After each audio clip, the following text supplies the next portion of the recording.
Wall Street's Revenge, The 9-Year-Old Prodigy, Chapter 1, Reborn, New York, 2024. Elizabeth Warner stood before the floor-to-ceiling window of her Manhattan penthouse, clutching a divorce agreement.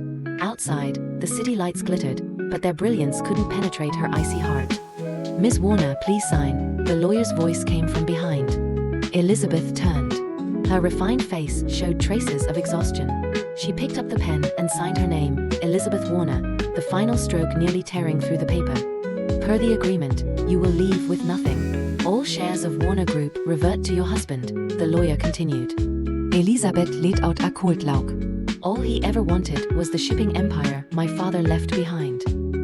3 years ago, she had married Mark Thompson, a rising star on Wall Street. It seemed like the perfect match. But after her father's sudden death plunged Warner Group into financial crisis, Mark showed his true colors. He'd been in cahoots with the board all along, ready to swallow the Warner family's century-old legacy whole. "Ms. Warner, are you all right?" the lawyer asked with concern.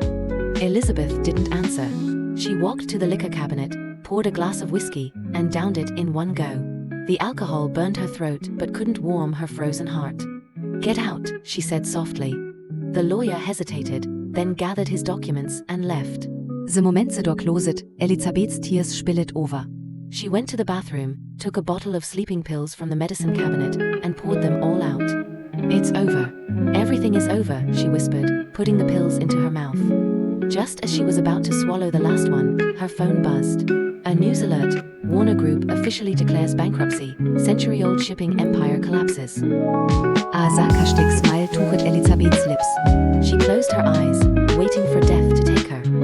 Yet, when she opened her eyes again, she found herself lying in an unfamiliar bed. Sunlight streamed through the curtains, and the air carried a faint scent of lavender. "Mommy, you're awake," a young voice chirped. Elizabeth bolted upright. A little girl of about 7 or 8 stood by the bed, blonde-haired, blue-eyed, wearing a pink nightgown. "Who are you?" Elizabeth asked, but her voice came out as a child's treble. She rushed to the mirror and stared in horror at the reflection. An unfamiliar child's face stared back, with blonde hair, blue eyes, looking about 8 or 9 years old. "Mommy, Daddy, come quick. Sissy doesn't know me." The little girl cried out in panic.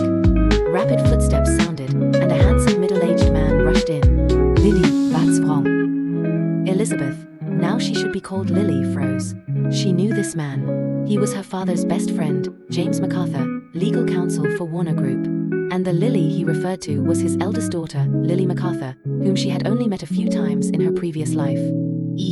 "I'm fine," Lily managed to say, struggling to accept the reality of her rebirth. James sighed in relief. "You scared your sister. It's your 9th birthday today. Hurry up and get ready. The young lady from the Warner family is coming to your party." Lily's heart raced. The young lady from the Warner family, that was her, or rather, her past self?